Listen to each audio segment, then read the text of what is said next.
Hello and welcome. My name is Ms. Sheldon and I'm very excited to be talking to you today over Chapter 8 and what we've been learning thus far. So Chapter 8 is communicating and collaborating with social media. If you have your textbook, it's Transforming Learning with New Technologies. And we're going to be referencing that book a little bit today as we kind of dive through this chapter and see what does it mean for you as an educator and how can you apply it to your classroom. So the first question, do you plan to use social media within your classroom? And if so, how are you going to use it to engage students and also still be professional at the same time? This chapter kind of dives into what that could look like and how you could maintain that professionalism while also reaching your students in the way that they connect best. It's no secret that youth in today's society are on social media all the time to connect with each other, to collaborate, discuss, share ideas, etc. And within our own classrooms, social media can be a powerful tool to connect with those students and collaborate the same way they are with their friends. However, since it is for educational purposes and not for just like social purposes, there are different things we have to be aware of. So, let's go ahead and dive in. On page 186, we talk about computer-mediated communication. This is the rapid exchange of information between people on various digital devices. So that could be email, texting, if you visit a blog, if you go to a wiki site, or online discussion.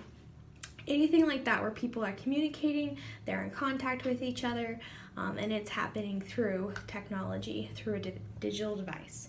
So, how does that play out in your classroom? So I'm going to go ahead and show you one way.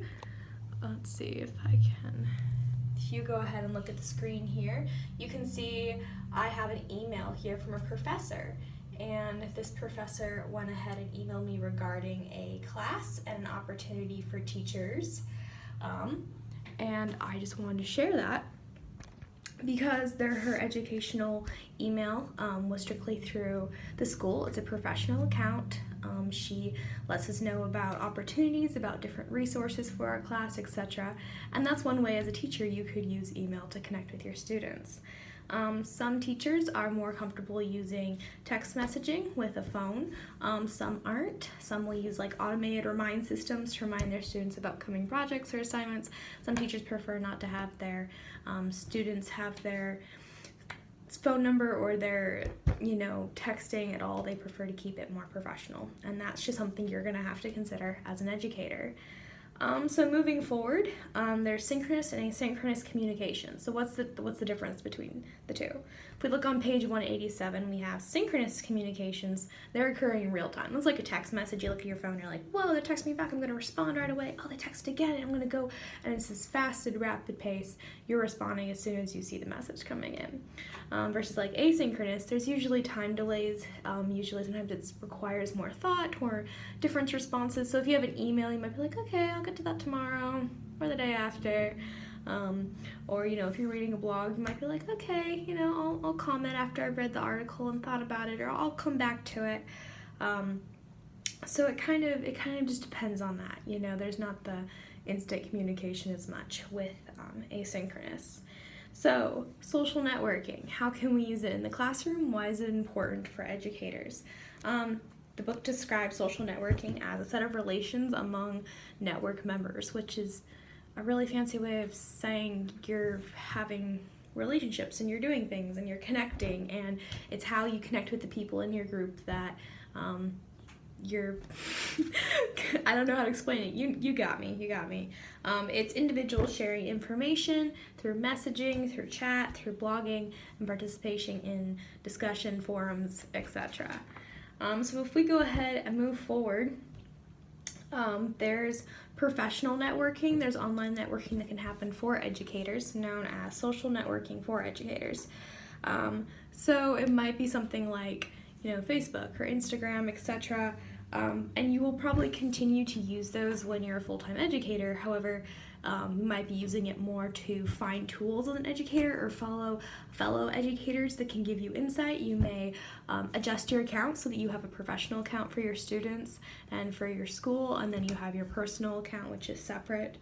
And so here comes the question: if you decide to make either a private or a professional account for microblogging, which is a way of sharing something short, micro, sharing your thoughts, sharing something you found, discussing, asking questions in a short space.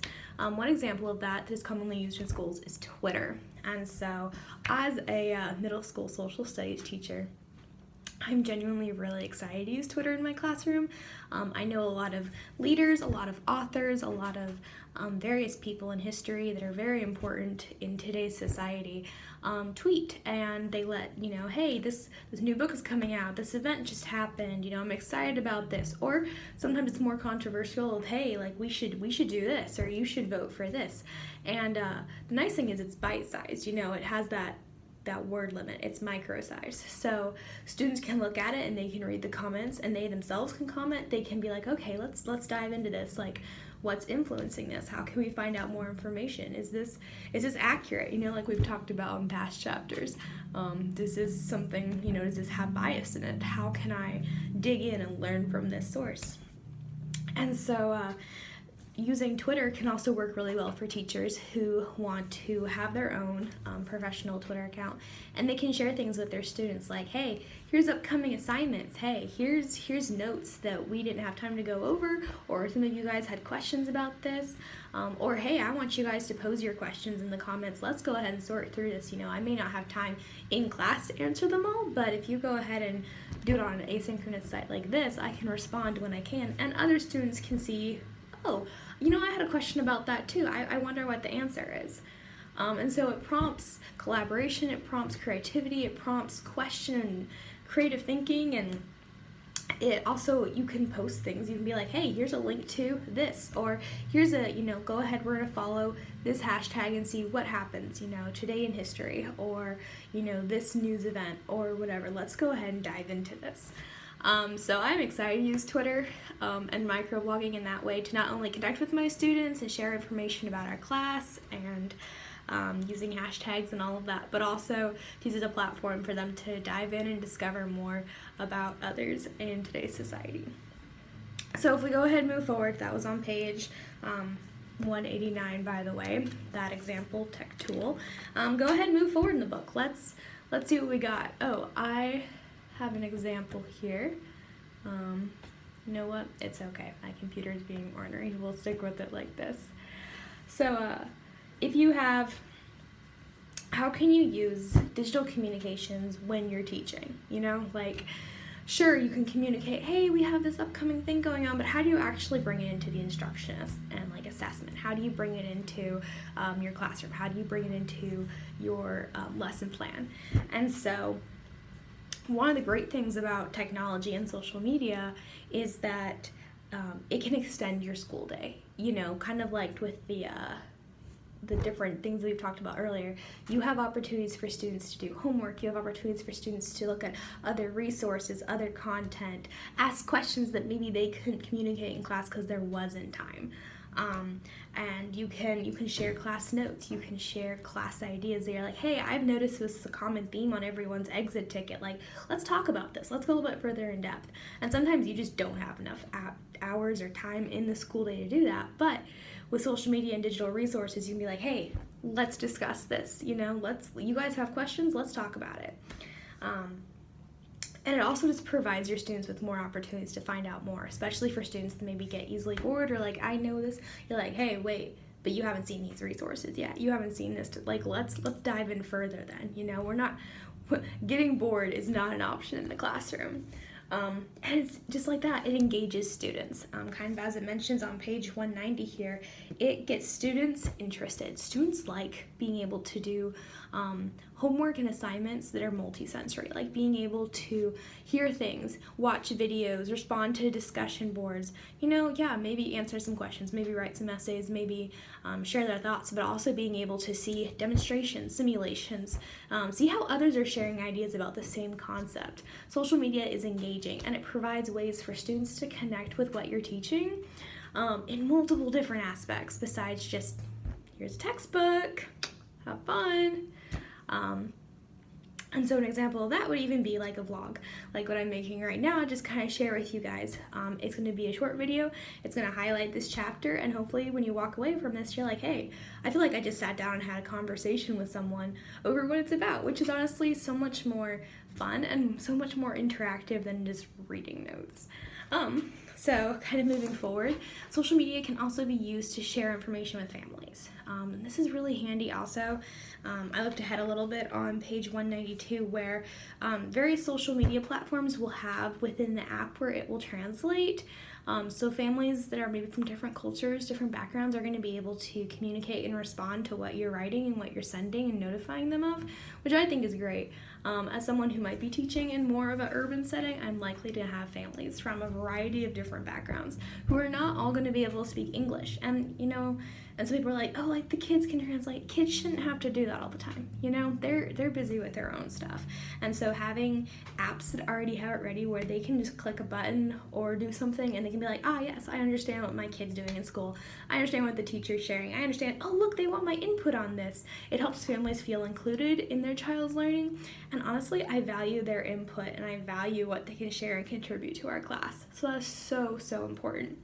And almost every family, almost every individual family has a phone. It's an easy, instant way to connect with people. And so it's also a place to just build learning communities. Students like to learn. They like to dive in. So many kids, they like to explore different ideas, and we need to encourage that more. And so social media is a way that they can explore topics that matter to them.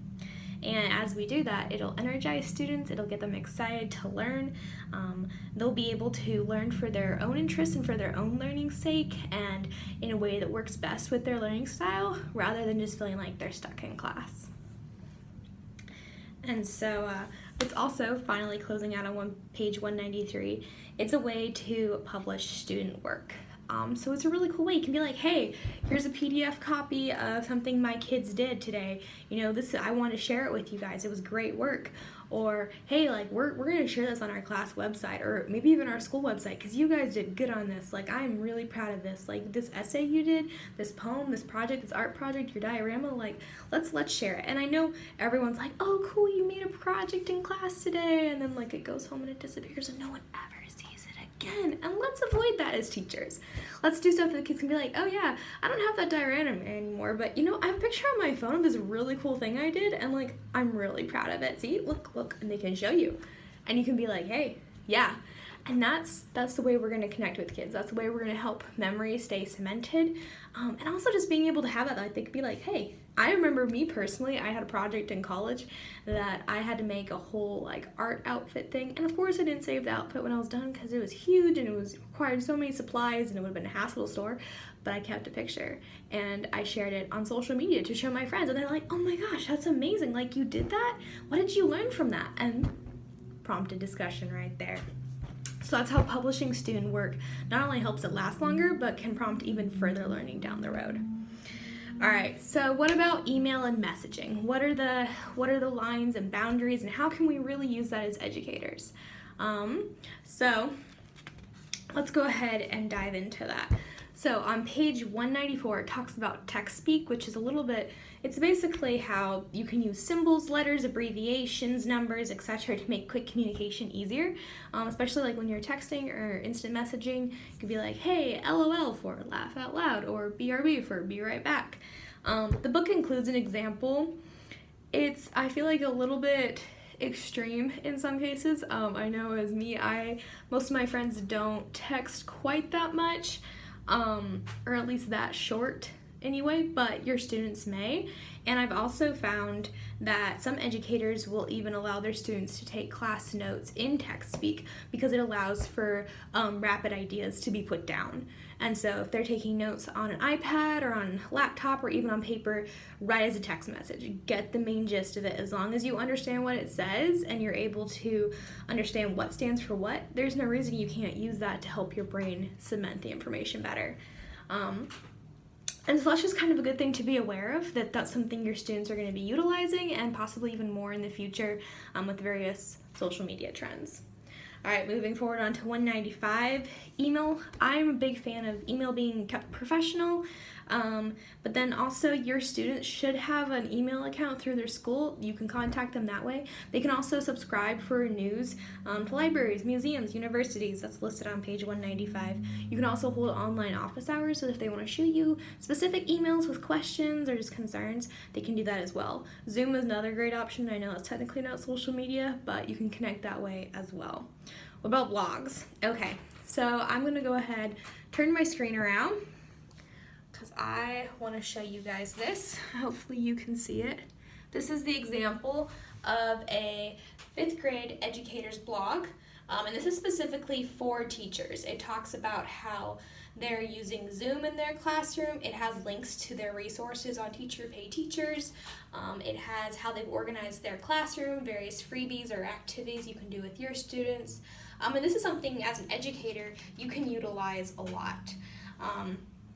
And so page 195 says the teacher and classroom blogs have become such a part of educational resources for every subject area, and this is very, very true. If we go ahead and switch over here, I'm going to show you an example of a student blog. This was for a specific class, a science class, and the students shared various articles that they found, and they wrote brief summaries. This is a student-led blog. It encourages student learning, student collaboration, and cooperation. So unlike the teacher one, which is strictly just the teachers posting about resources, this is the kids reflecting on their own learning in the blog that they have created. All right, I'm gonna go ahead and turn it back around. Sorry about that. My camera's being ornery and won't let me flip screen. So creating your own teacher blog, it kind of shares on page 196 what that looks like, and it should be focused on student learning and student-family communication. It should be professional. Students, shouldn't be writing just gibberish. They should be using it as a, hey, you're publishing this, let's make it look nice. And so this is a great way for students to work on writing skills. It's a good way for students to learn how to discuss and respond to other students. It's a good way to share resources with them and have them share resources in turn that they found that have helped their learning in a particular topic. And so it kind of discusses different options for your blog building here on page 197, and I found that WordPress, Blogger, etc., they work pretty well. They're free options. They do have ads and such in them. There are options you can pay for. Sometimes those are covered by your school, and that makes easier just design and layout and different stuff sometimes for your class blog. So, a couple things you're going to have to decide when you're creating a blog for your classroom space. Whether it's going to be solely you providing information to your students and to their families, or whether your students are going to be interactive with it, they're going to be contributing content, they're going to be discussing. How much are your students going to be involved on the blog and the creation of the blog? And then also, how much are you going to post? Is it going to be like once a week, hey, heads up? Is it going to be every day, just, hey, reminder, we have this coming up? Is it going to be, hey, your homework is da-da-da? Or going to be like once a month, hey, we have a newsletter? So you got to kind of think about that and how that's going to play out with what you're hoping your blog will accomplish within your classroom. And then just audience. Who's going to access your site? I would really recommend keeping a classroom site private to just your students and their families, just to make it easier and more safe for everyone where they feel comfortable, but go with your administration guidelines on that. Kind of covered authorship, whether students will be allowed to author things or not, and just reader response. Do you want your students to be like, okay, cool, I read that, or do you want them to be like, hey, I'm gonna discuss and I'm gonna have to respond and I'm gonna have to share ideas, or yeah, I found that, cool, okay. How much do you want your students to be responding and involved? All right, so it kind of outlines different blog decisions teachers have made, and then strategies for moderating online discussions. This is absolutely huge, and I cannot stress this enough, especially in today's culture where there's so much varying opinions on different topics, on different perspectives, and everyone's voice is valid, but not everyone's voice is always kind. And that's something you have to really be aware of as a teacher is every student, has the right to their beliefs and their opinions and what they think on, hey, I think we should do this, or I don't agree with this, or I noticed you said this. They have the right to believe that, but you have to be careful with your students that, that it doesn't cross into where they're hurting other students' opinions or hurting other students' identity or self-worth. And so it has some really good ideas here about having your students be active and thoughtful on, like, when you're responding to different things, how not only will you feel, but how will the other people reading it feel as well. And is what you're saying actually contributing to discussion, or are you just venting emotion? And 199 kind of talks about helping students set guidelines, which I think is huge because buy-in is so important in your classroom, especially for middle school students. Have students set guidelines, have them be able to be like, hey, yeah, this is what we're going to expect on our blog, this is what we're going to do, this is how we're not going to respond, and we all agree to this, we all understand this. This isn't like a teacher rule that's enforced, this is us recognizing this is the best way for us to learn. So moving forward to 200, we have provide thoughtful and supportive feedback. This is important in any activity that your students involve in, not only for you to give feedback, but also for them to learn how to give feedback to each other. I learned in early middle school the art of constructive criticism and how to support people and help people's learning without tearing it down, and how to be able to find the good in people's work. And that is something I'm so glad I learned. It's helped me, it's helped others who have analyzed my work, and it's so important for your students to know as well. Consider language choice. You don't want to just be like, hey, stop, like, whatever. You want to be like very professional, and you also don't want to be just like, no, please stop, or that's wrong. Like that's not helping anything. You need to back up and be like, hey, I appreciate how you did this, or you clarified this point really well. Could you share a little bit more about what you think about that? Be specific. The more specific you can be in feedback, the better. Just establish etiquette, general guidelines, and kind of going from there. Okay, so wikis. It actually comes from a Hawaiian term, which I didn't know, but I think that's actually like really cool. If we look earlier in the chapter, wikis means quick or rapidly, which is essentially like what these do. They provide quick and rapid information.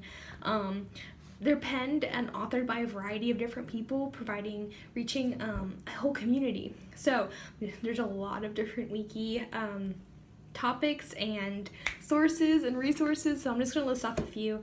WikiHow, that's one that I personally use a lot, especially seeing how to do things. And that's something that your kids are going to love it, being able to see, okay, this is one way that you can plan a how-to, and then having your students go back and create their own how-to digitally. WikiIndex, WikiBooks, Kuriki, WikiEd, etc. Wikimedia, Commons, that has general like public domain, Creative Commons stuff that your kids can use, photographs, animations, etc. And so these are some great tools for your classroom. This is something you should be like circling, highlighting, just to be aware of.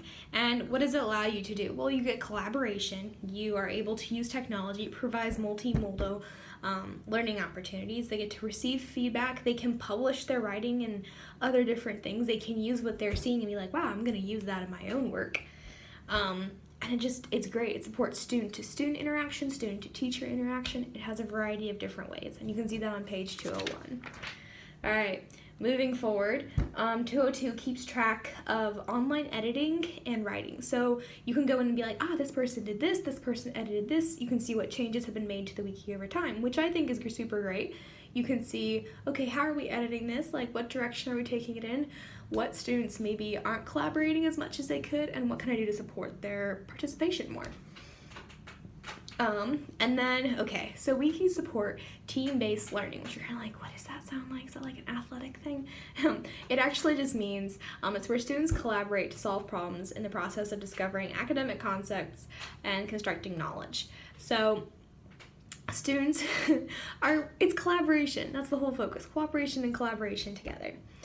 Working together to research topics, come up with ideas, use technology and these wiki sites and different things to find out more and to research and build their knowledge. So one thing that it mentions on page 203 is a standards wiki, which is a collection of class notes and multimodal internet resources relating to specific learning standards. I think this is brilliant. This is a way for your kids to be like, oh, this is one of the main things we're covering in our unit. I can see that I need to access these and these sites, and as a group, we've collaboratively made these notes and all of these things that you can use. And then coming up On page 204 through 205, it talks about Wikitexts and Wikiquests. I'm going to outline Wikitexts. They're just basically a collection of free digital resources compiled by teachers and students for you to access within your classroom. Wikiquests are really fun. I'm excited to chat about that real quick. So it's a place where your students are going to learn, and the Wikispace is the primary research library for online search. So they're going to have a challenge. They have to go to certain sites, and they have to not only just be like, oh cool, I found out information, they have to respond. They have to take quizzes, they have to post discussion, they have to answer questions, they have to interact with their peers in some format before they can move on to finding out more or moving forward in that topic. And this is a really great, I'm so sorry. This is a really great way for students to connect with the material, connect with each other, and actually get excited about exploring different sites and different ways to connect. And so I'm going to go ahead and show this really quick. My last time flipping it around, I promise. This is the, This is the example of a quest guide session.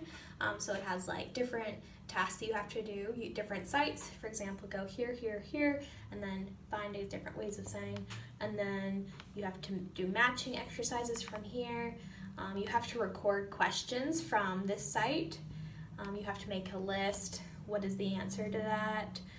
Find the meaning, find a diagram, find out ways how to embed blah, blah, blah, blah, blah into that. And so it has very interactive things that your kids are going to be doing while they're visiting these specific sites and wiki spaces. All right, so kind of moving forward and wrapping up the chapter, your students, as they use wikis, should be able to know what their student roles are, whether they're doing a single project, whether they're working collaboratively, where it's going to be a couple students or individual projects. That's something you're going to have to consider, as page 205 kind of outlines.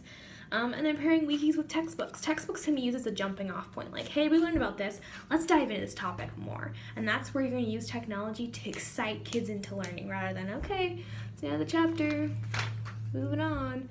Let's not do that. Let's make our class interactive. And wrapping up on page 206, make sure you watch out for inappropriate or plagiarized material. When your kids are responding or sharing or posting things, make sure you're like, haven't heard that before. Just make sure you keep an eye out for that. Be a moderator, be a guide. Make sure you're keeping up with what your kids are posting and what they're sharing. And then provide assessment criteria. Like, how are you doing with this? Are you just randomly spouting off words? Are you actually researching this? Are you actually interacting with the content? Are you collaborating with other fellow students? Are you listening to what they're saying and sharing on social media and internalizing it and then reflecting upon it yourself? And so that's kind of what this chapter is all about, is how you can use social media to connect with your students, promote collaboration, better reach the students and their families, and really just make student learning a lot more fun and interactive and engaging, to where they're eager and excited to learn. And that wraps up chapter 8 for us. I hope that was helpful and that gave you some ideas on things you can implement in your classroom. Have a good day. Bye!